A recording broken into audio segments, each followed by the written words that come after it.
Hello and welcome back to another Album Book Club song review. This is part 6. You guys sent in some of your songs, and we're going to take a listen to them today. You guys ready? Yep.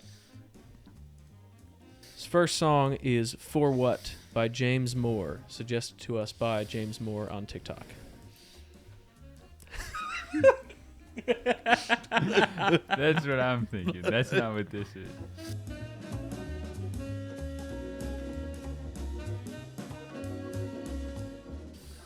I'm going to give that like an 8. I'm like a 7. I'm right there with you guys. 7.5. I liked it. This one broke Carl. Well, no, I have a lot to say, and I don't know if they're bad things or just things that left me confused and not sure how I feel. So I'm gonna give it. Yeah, I'm gonna give it a 7 3/4. I'll split the middle here, guys. Yeah, I see what he was going for. This is, I feel like, in independent production, most of it, like all the ideas are there, and I see it, and a lot of it hit. I know the vocal mix isn't my favorite, and the bell synth, it hits real bad towards the end, but I think it's there the whole time, is a lot, kinda. But you're nailing what I was gonna try and talk about. It just feels like there's 3 things going on that don't really go together, but it sort of works, but not exactly. Let's say at its core, the like main parts of the song are killing it. Yeah. It's just like, to be as groovy as it is, the drums are way too busy, and that's coming as someone that likes busy drums. The synth doesn't fit the vocals, doesn't fit the busy drums, and it's this whole thing. It's like it sort of works in kind of an interesting way, but it's like you've got like chaos coming from the drum section. You've got this like suave kind of sarcastic voice. You know, it reminded me a lot of people I like, and then you get this kind of 80s bright synth in the middle, and I don't know, maybe it makes sense and I just don't get it today.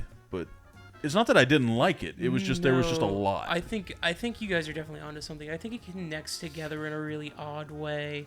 I think the groove is really nice in the background, but when you add on the vocals, they're good on their own, and when you focus on the vocals, they're good.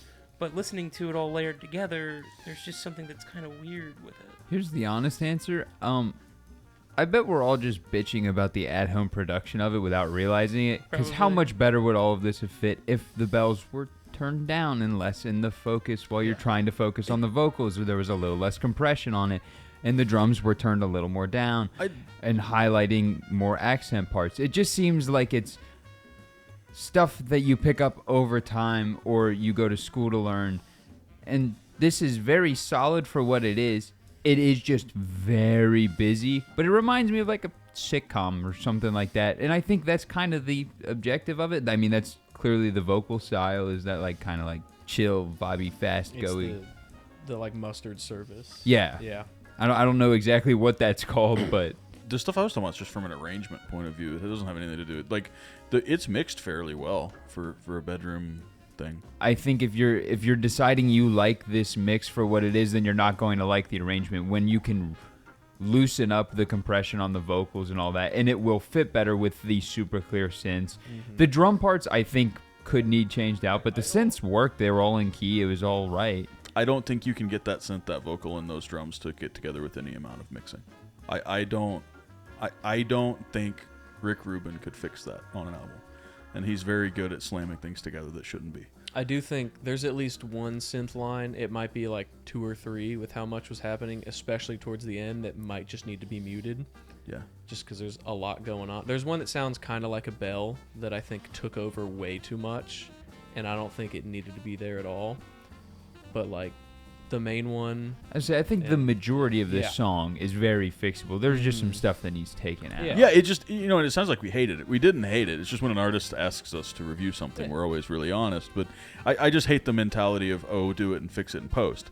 Because what it sounds like to me is that they got together, they jammed, and then they just took, kind of the first take of whatever without talking about what the part should be or thinking about the strong song structure and the style before going forward, and it leads to this like incoherent package almost. It's like a buffalo hamburger. instead of a buffalo chicken sandwich. It's not bad. But again, I liked it. I'm just looking for places to help someone improve. There we go. You know, we sound mean, but that's not the name of the game at all. It's part of the job, though. It is, but I mean, we all liked the song. Next track. Next track, we got Teleporters by R.Missing. That says Telepolartears. What? Telepolartears. What? Telepolartears. Telepolartears? Telepolartears. Okay, that. Telepolartears. Yeah, I was like, that's too many letters for the word you said.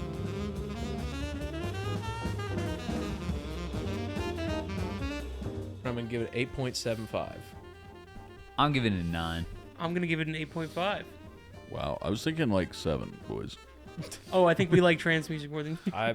I dug it. There just wasn't enough. Like, it takes longer than that amount of time for me to get in that kind of stuff, because I do like music with a lot of repetition, you know, with a lot of stuff like that, and I like to kind of sit and let a song wash over me, and that's what I think they're going for there. I don't know, I just didn't feel like there was enough time for me to dig into it. You know, I said this while we were listening to the music, like it was a bad thing. But I said this sounds like something that should be played in the back of like a sex den. But what I meant was like this feels like it's ripped straight out of like a movie scene where they're filming some type of place like that. You know, it gives such a good like dark vibe, but like I don't know, it's weird. It's kind of hard to talk about it because of how repetitive it was. There wasn't a whole lot going on. But what it did well. That is like a great palate cleanser of a song to me. That's why I think it works being that short. It's the song that doesn't kill the dance vibe, keeps it going, but also like you can kind of relax a little bit to it. It has a softness and ease to it that's just, it calms you while still keeping that groove going. That's definitely meant for like a clubbing situation, Like you know. the club interlude. It basically, it's like the, hey, everybody go get your water and keep the party up. And I loved it. It could also be like a really good pivot point for places like that. Like if you want to play two songs that are wildly different, like hey, throw this one right in between. Like a pause menu in a video game. Yeah. I like that a lot. Oh, this definitely gave me like 90s video game vibe hard too, like fighter game. Like this is like the thing that plays while you're selecting your character. I don't mean that in a bad way at all. You ready to move on? Next track. Next up, we got Dangerous by Shiraz Lane, suggested to us by our anonymous YouTube viewer. I'm assuming she left this one for me. Ladies and gentlemen, Notley Crew. It has a stomp clap section. Thanks, Imagine Dragons. I think it's a breakdown. It better come back chonky as hell right now. No chugs. I'm going to give that an 8. I give it like a 7. I'm with Logan 7. I feel peer pressured. Don't feel peer pressured. give Give us your true score. Okay. What is your truth, Carl? My truth is a 6. That's valid. It really would have done numbers 40 years ago, but now I think it's trying to encapsulate something that has come and gone, and you know, the small minority of people that still enjoy that much. I don't know that they're gonna like this with how clean it was. It did hit the key change. It hit all the marks. It did have like a weird, I guess, like stomp clap section. Didn't love that when it came right back into the solo, but that's just because traditional 80s is minute 30 solo, then another minute 30. So you have songs that are about 3 minutes 15 to 3 minutes 30 seconds. Yeah, my whole like detraction of points was just that I don't like drum triggers, and when they're really obvious, I'm like, it was just super duper fake sounding in a lot of points. Yeah, if you listen to a lot of this style of music, you can definitely tell what's coming. Just by listening to it, you're like, oh, and there's the key change that we're gonna get. Here's what sections what, you know. It's very formulaic, but you know, it's decent. You know, I still thought it sounded good. I thought this song was super fun, and I think the big thing is most of the time on this channel we'll listen to a full album of this. That too. And this being an isolated just one song. Like, I feel like the first couple songs are usually higher in those reviews anyway.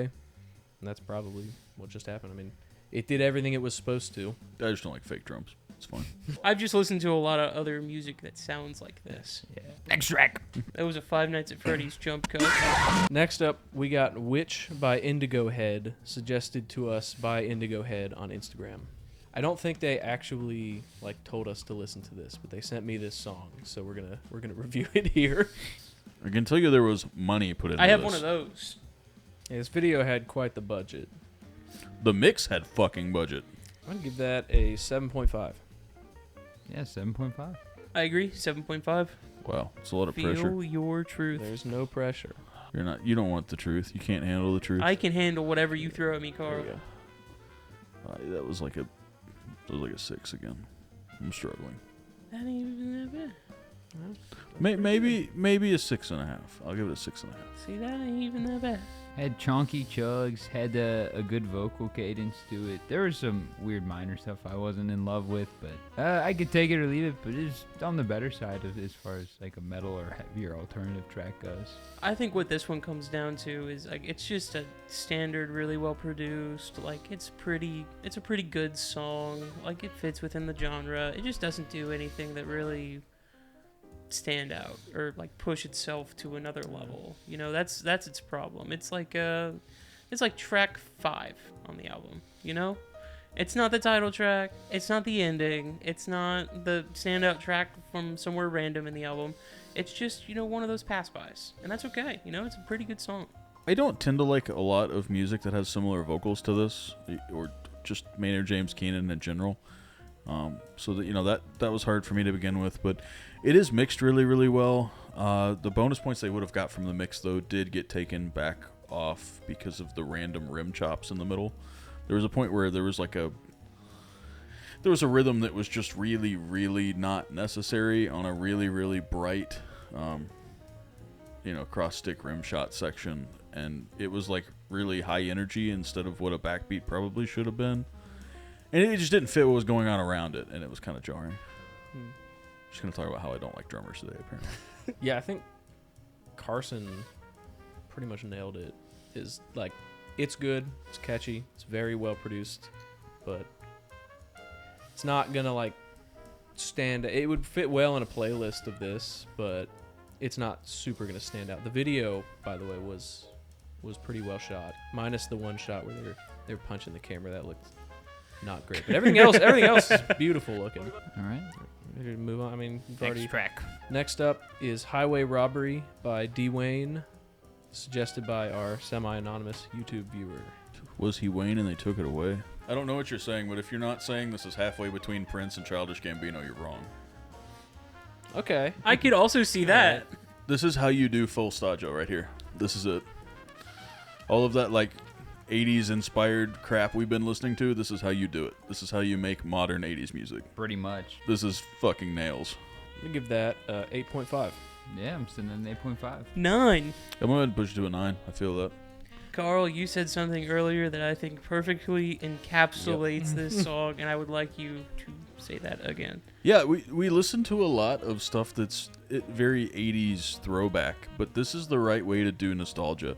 This was fresh, it was crisp, it was new, but it still reminded us of all of those retro themes. It really does. Like, it gives such a great homage to all of those influences. Like, you were bringing up Kiss, and yeah, you could just read all the influences you could see in here. It's really cool. Really good music. Yeah, there's a lot of like arena rock in it. There's a lot of the more sultry stuff from the 80s. You know, I brought up Prince. There's some of that in there.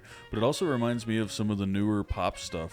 The only thing I will say is for an 80s inspired song, I needed a solo, and there was no solo on any instrument. I think if there was a solo, that would have pushed this song to a fucking 10. Yeah.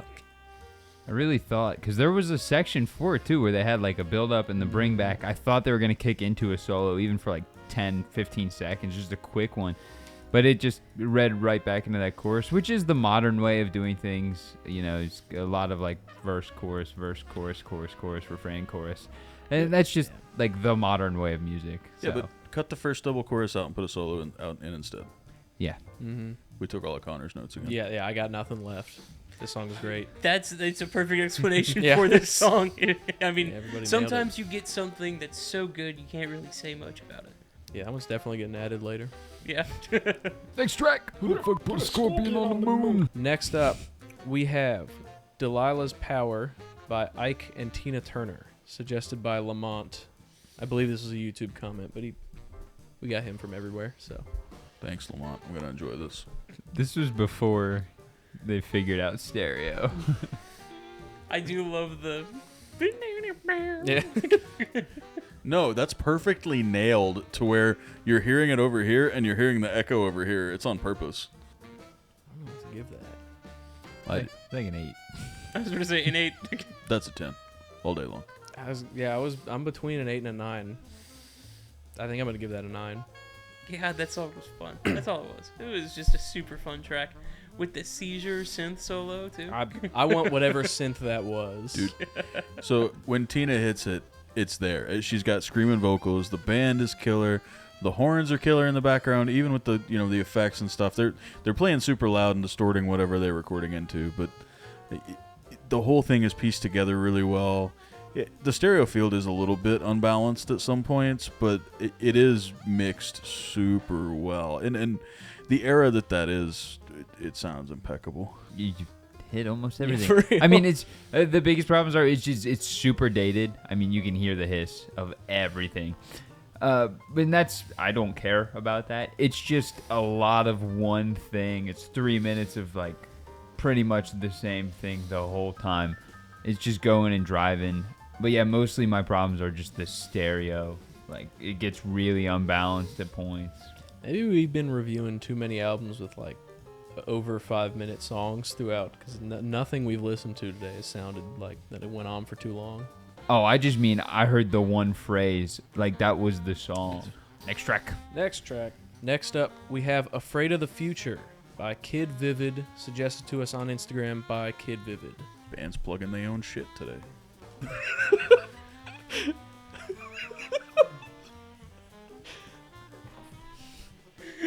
Carl is having the time of his life this episode. Is this his favorite song, or did Carl just die in front of us? Chorus, or whatever you want to call that, just reminded me I like to move it, so do with that what you will.